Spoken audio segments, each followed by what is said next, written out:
Assalamualaikum warahmatullahi wabarakatuh. Perkenalkan, nama saya Maudiana Farida Yasmin dengan NIM 1901127320005 dari kelas A02. Di sini saya akan membahas tentang olahraga panahan bagi anak dengan hambatan tunadaksa. Dan tentunya ini berkaitan dengan mata kuliah pendidikan jasmani adaptif yang diampu oleh dosen Ibu Dewi Eka Sari Kusumastuti MPD. Baik, di sini izinkan saya menyampaikan yang pertama masuk dalam pembahasan landasan teori. Pengertian tunadaksa. Tunadaksa adalah penderita kelainan fisik, khususnya anggota badan seperti tangan, kaki, atau bentuk tubuh. Penyimpangan terjadi pada ukuran, bentuk, atau kondisi lainnya. Anak tunadaksa adalah anak yang memiliki kelainan ortopedik atau salah satu bentuk berupa gangguan dari fungsi normal pada tulang, otot, dan persendian yang mungkin karena bawaan sejak lahir, penyakit, kecelakaan, sehingga apabila ingin bergerak memerlukan alat bantu. Masuk lagi ke hambatan dan kebutuhan khusus tunadaksa. Hambatan yang sering dihadapi anak dengan hambatan fisik dan motorik diantaranya: yang pertama, hambatan kesulitan belajar; yang kedua, hambatan sosialisasi; ketiga, kepribadiannya; keempat, hambatan latihan gerak; dan yang terakhir adalah hambatan keterampilan. Terlepas dari kebutuhan bina diri dan bina gerak serta ADL dari penyandang tunadaksa, mereka juga membutuhkan kesempatan untuk mengembangkan kreativitasnya dan prestasinya. Penyandang tunadaksa juga membutuhkan tempat yang baik, aman, dan nyaman sehingga tidak dianggap rendah, aneh, serta merepotkan orang sekitar. Pengertian olahraga dan olahraga adaptif panahan bagi tunadaksa. Jadi pengertian olahraga secara umum itu yaitu olahraga itu sendiri pada dasarnya merupakan serangkaian gerak raga yang teratur dan terencana untuk memelihara dan meningkatkan kemampuan gerak serta bertujuan untuk mempertahankan dan meningkatkan kualitas hidup seseorang.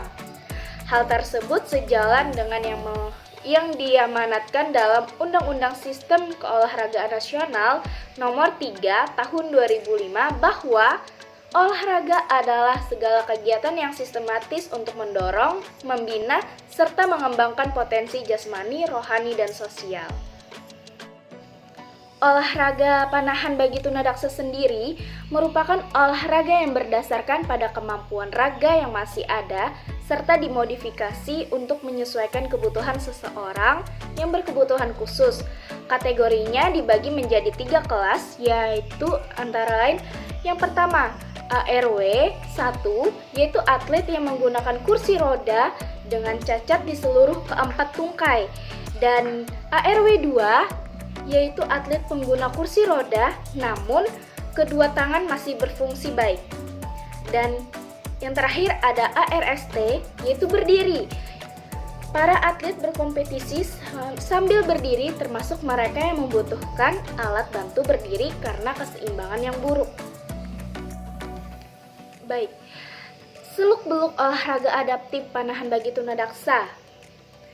Asal mula atau seluk-beluk adanya olahraga adaptif panahan bagi tunadaksa ialah dimulai sejak Paralimpik, yaitu ajang olahraga bagi atlet penyandang cacat atau difabel yang diselenggarakan sejak tahun 1948, polo dan bola basket saat Olimpiade 1948 diselenggarakan di London. Goodman memanfaatkan waktu upacara pembukaan dengan mempertunjukkan kompetisi panahan untuk atlet berkursi roda. Sejak itulah mulai bermunculan kompetisi bagi atlet difabel.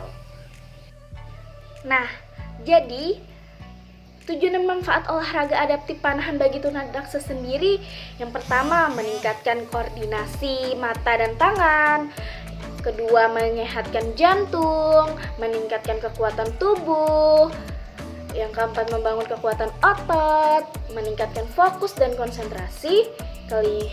Keenamnya, menghilangkan stres dan meningkatkan fleksibilitas jari, melatih kesabaran, meningkatkan kepercayaan diri, meningkatkan kemampuan bersosialisasi, membuat tubuh lebih rileks, dan yang terakhir adalah menciptakan keseimbangan dan kontrol tubuh yang lebih baik.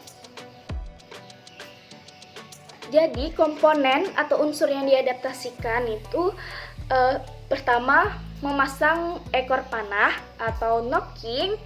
Yang kedua, mengangkat lengan busur, extend. Dan ketiga, memanjangkan lengan penarik, unshoring. Menahan sikap panahan, titen, membidik, melepas tali atau panah, menahan sikap panahan. Jadi menurut hasil analisis saya, tunadaksa masih bisa melakukan penguasaan teknik panahan tersebut agar mampu membidik sasaran serta mendapatkan hasil panahan yang baik. Nah, ini komponen unsur yang tidak perlu diadaptasikan. Ada beberapa unsur yang mungkin tidak dapat diadaptasikan seperti olahraga pada umumnya. Contohnya seperti pada olahraga adaptif panahan bagi tunadaksa, yaitu unsur berdiri atau stand.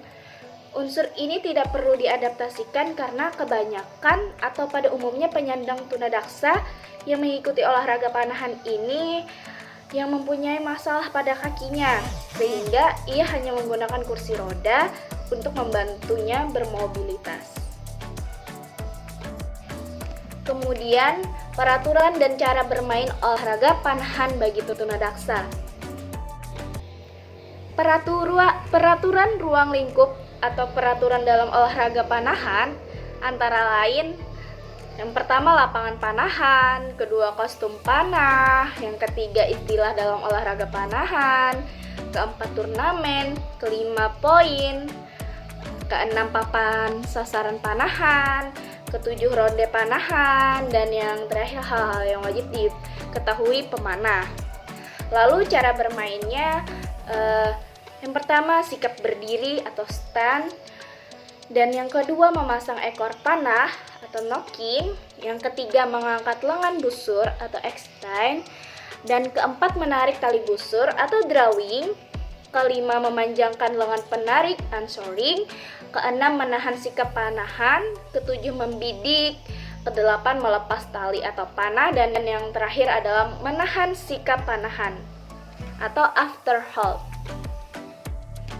Selanjutnya, peralatan yang digunakan dan unsur penunjang dalam olahraga adaptif panahan bagi tunadaksa. Yang pertama, peralatan yang digunakan yaitu busur, tali busur, dan anak panah. Yang kedua, unsur penunjang yang digunakan dalam olahraga adaptif panahan bagi tunadaksa yaitu seperti kruk, tongkat, brakses, premis, dan walker bone disablit atau kursi roda. Jadi pada slide berikut ini adalah gambaran atlet para panahan Indonesia dalam kompetisi di Asia Games Kuala Lumpur pada tahun 2017. Kesimpulan pada kali ini yaitu dalam pesta olahraga penyandang cacat itu yang sering juga disebut dengan orang dengan kemampuan berbeda-beda akan dipertandingkan atau dipertandingan 20 cabang olahraga, namun tidak semua penyandang cacat bisa ikut berpartisipasi. Semua cabang yang dipertandingkan memiliki syarat dan klasifikasi masing-masing. Nah, untuk panahan terbuka untuk diikuti para atlet dengan keterbatasan fisik namun kategorinya dibagi menjadi 3 kelas. Yang pertama, ARW 1, yaitu atlet yang menggunakan kursi roda dengan cacat di seluruh keempat tungkai, dan ARW 2, yaitu atlet pengguna kursi roda namun kedua tangan masih berfungsi baik. Dan yang terakhir ada ARST, yaitu berdiri. Para atlet berkompetisi sambil berdiri, termasuk mereka yang membutuhkan alat bantu berdiri karena keseimbangan yang buruk. Baik, Ini adalah tampilan daftar pustaka yang saya dapat dari beberapa sumber, dari artikel, e-book, dan lain sebagainya. Baik, sekian dari saya. Salah hilaf mohon maaf. Izinkan saya meninggalkan satu buah kata untuk kita semua. Kamu akan segera memutuskan tali busur panah jika selalu menegangkannya. Jadi maksudnya dari kata-kata ini adalah jangan ragu dan bersabarlah sedikit dalam mengambil keputusan supaya kita di akhirnya mendapatkan hasil yang lebih maksimal. Terima kasih dari saya. Wassalamualaikum warahmatullahi wabarakatuh. Baik, kalian bisa menyaksikan berikut adalah cuplikan video dari para atlet Asia Games tahun 2020. Selamat menyaksikan.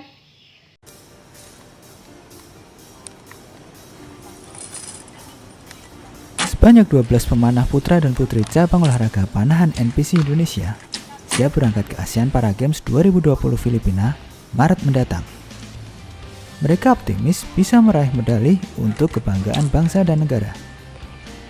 Pelatih panahan NPC Indonesia, Saprianto, mengatakan ada 6 atlet putra dan 6 atlet putri yang akan bertanding.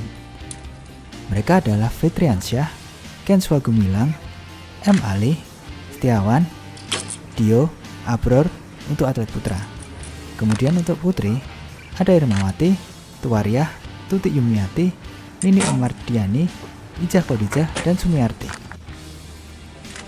Penyelenggaraan APG 2020 di Filipina ini memang sempat diundur. Dari jadwal awal pada Januari, diundur menjadi Maret. Namun, menurut Saprianti, hal tersebut tak menyurutkan semangat para atlet untuk bertanding. Dalam cabang olahraga panahan APG 2020 ini, akan dipertandingkan 6 nomor, yakni kompon putra-putri, recurve putra-putri, dan mix tim putra-putri. Total ada 6 medali emas yang diperebutkan. Indonesia punya peluang besar untuk meraih emas, salah satunya pada nomor kompon putra melalui Fitriansyah dan Ken Swagumilang.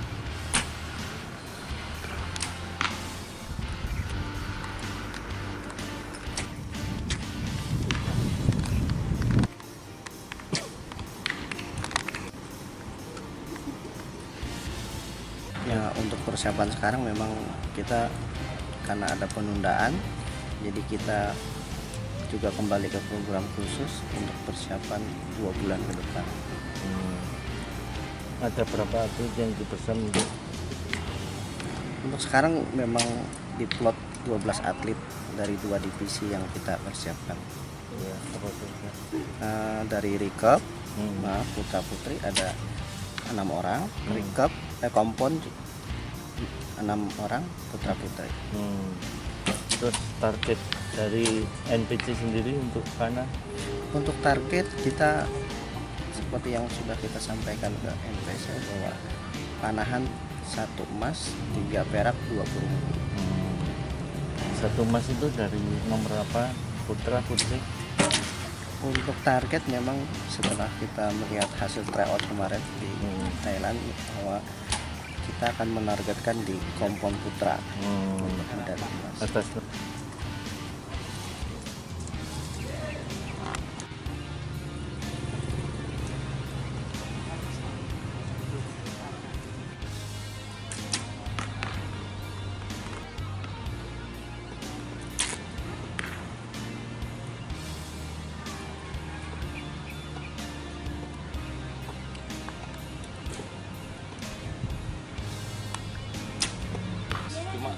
Kalau kita kan untuk persiapan kami berjalan sangat lancar, sangat baik, dan juga di sini kami diberikan fasilitas yang lengkap dari kantor NPC. Selain itu juga kita di sini optimis bahwa tim kami untuk yang saat ini bakalan memborong banyak medali, terutama medali emas. besok mau turun di nomor berapa? Kalau Kompon.